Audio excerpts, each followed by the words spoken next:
pessoal, hoje eu vou mostrar para vocês como interpretar as cartas do meu oráculo Tribo das Dríades através do método que eu criei, um método terapêutico chamado Estrela Dríade. Esse método, ele está atualizado.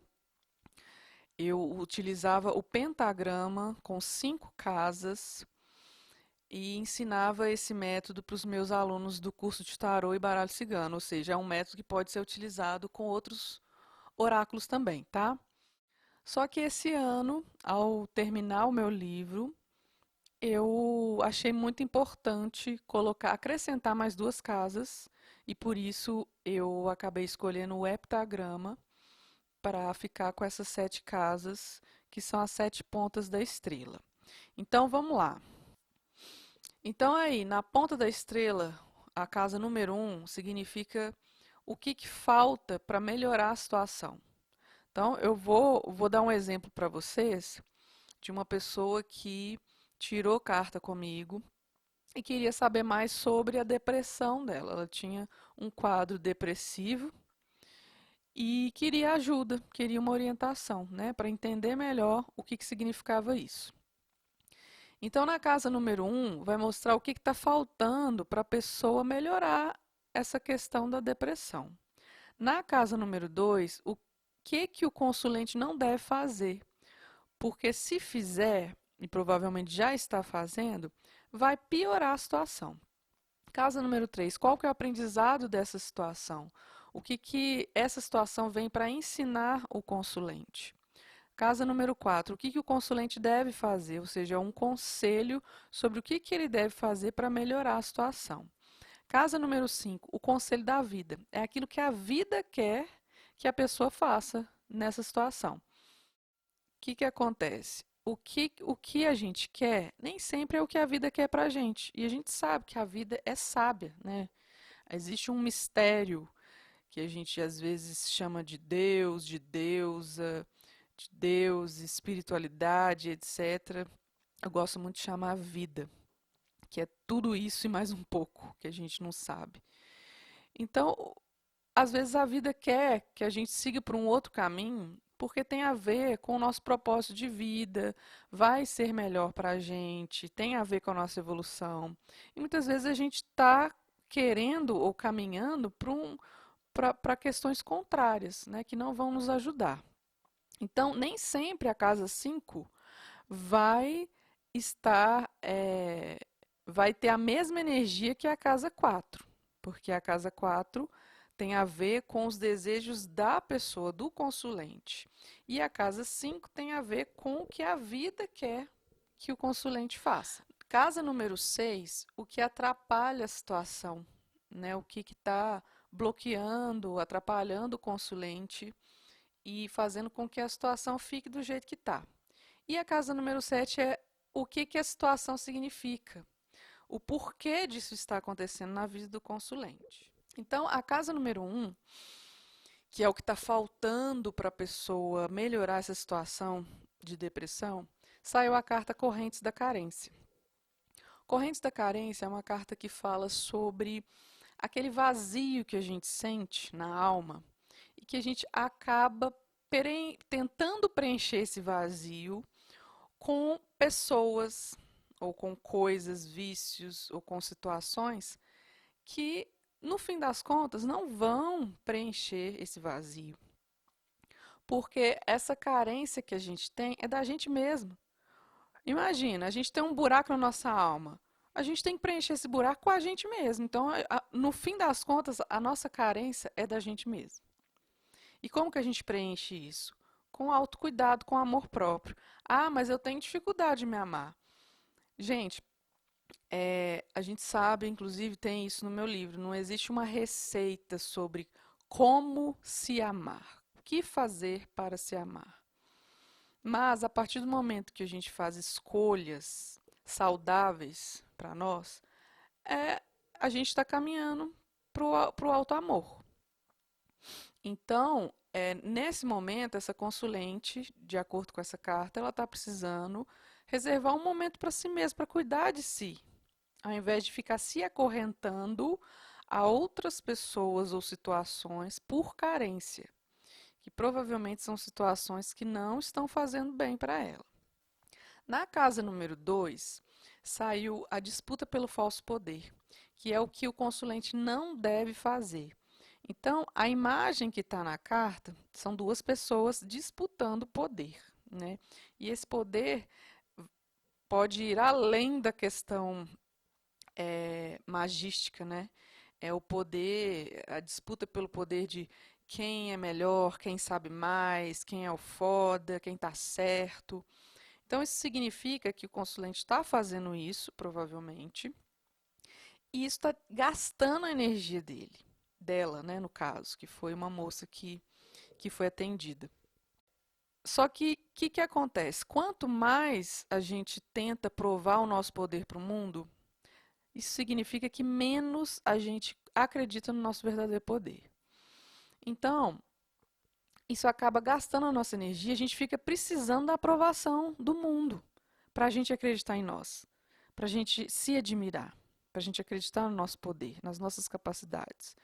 Então, isso a consulente não deve fazer, porque vai piorar a situação de depressão dela. Essa necessidade de ficar provando as coisas para o mundo está fazendo ela perder energia.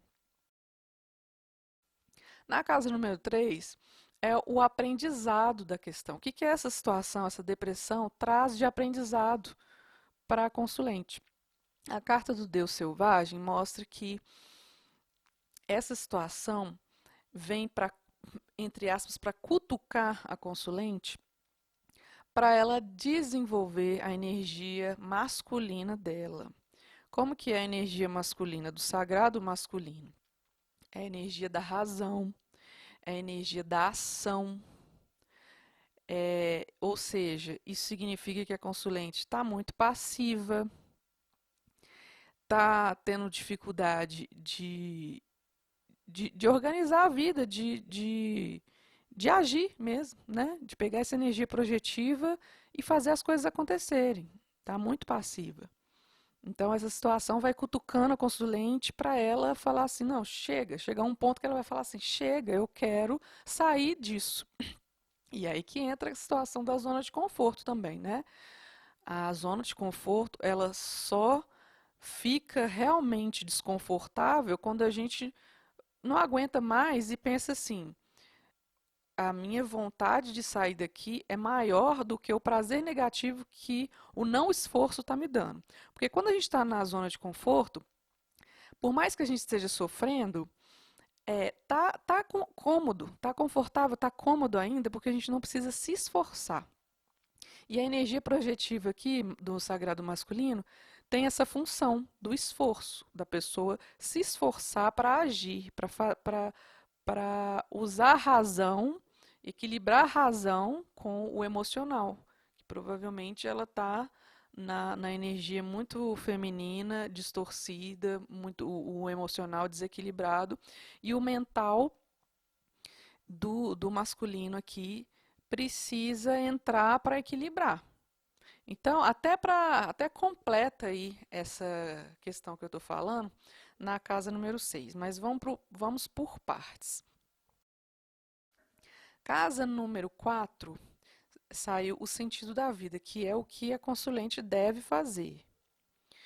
O sentido da vida fala exatamente, mostra, né, que a consulente perdeu o sentido da vida. Por isso isso também está contribuindo negativamente para ela estar depressiva. E qual que é o sentido da vida? Gente, o sentido da vida é muito particular. Se a gente fosse pensar a nível do universo, qual que é o sentido da vida do ponto de vista do universo, do ponto de vista da deusa ou de Deus, dessa divindade universal? Com certeza o sentido da vida seria bem diferente do nosso, né? Que estamos aqui limitados, de certa forma, pelos 5 sentidos da matéria, né? Como seres humanos. Então, o sentido da vida aqui claro, o sentido básico é viver, não é sobreviver. E aí, para a gente não ficar só sobrevivendo, que é vivendo aquela vida só fazendo as coisas básicas, né? Trabalha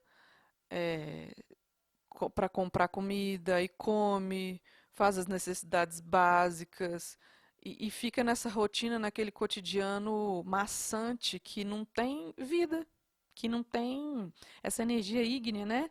Inclusive essa carta tem essa presença do fogo, que é vitalidade, ou seja, a consulente perdeu vitalidade, né?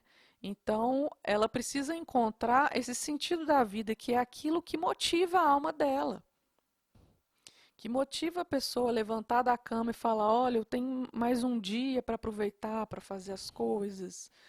Na casa número 5, que é o Conselho da Vida, saiu o Ritual das Flores. O Ritual das Flores é uma carta que traz a energia da necessidade de olhar para as flores internas. Isso significa que a consulente está tendo dificuldade de olhar para dentro de si e ver sua própria beleza interior. Então, pelo fato dela estar só vendo coisas horríveis sobre si mesma e provavelmente está vendo só o negativo do lado externo também, das pessoas, da vida em si, isso faz a pessoa ficar muito pessimista. Então, ela precisa resgatar esse poder interior no sentido de olhar para essas flores internas, o que, que ela tem de bom, o que suas capacidades, seus dons, sua beleza interior. Na casa número 6 vem a carta da mordaça. A casa número 6 fala sobre o que está atrapalhando a consulente diante dessa questão. E aí a gente pode linkar a carta da mordaça com o Deus selvagem. A carta da mordaça fala sobre a pessoa que está com uma mordaça astral tão forte que está silenciando as expressões naturais dela. Sabe quando a pessoa tem dificuldade de falar não, de impor limites, ela tem dificuldade de falar, não, eu quero fazer isso aqui para mim. E fica se submetendo às vontades do mundo, tentando agradar e ajudar os outros, com a falta dessa energia projetiva do Deus selvagem. Então aqui significa que está atrapalhando muito ela essa mordaça, que ela precisa trabalhar a energia projetiva para se expressar mais, para impor limites e para buscar aquilo que ela quer. Na casa número 7 vem o motivo disso estar acontecendo, dela estar com essa depressão. E aí saiu a Ilha do Falso Júbilo, que fala, é uma carta que fala sobre as pessoas seguirem padrões sociais sobre o que é ser feliz, sobre o que é felicidade. Então, até mesmo na história do livro, e por isso é importante vocês lerem a história, tá? Porque cada carta do oráculo está relacionada com uma parte do livro. Então, ao ler o livro, a história do livro, vocês vão entender melhor a mensagem de cada carta, tá? Então, a Ilha do Falso Júbilo é a ilha onde a personagem principal estava.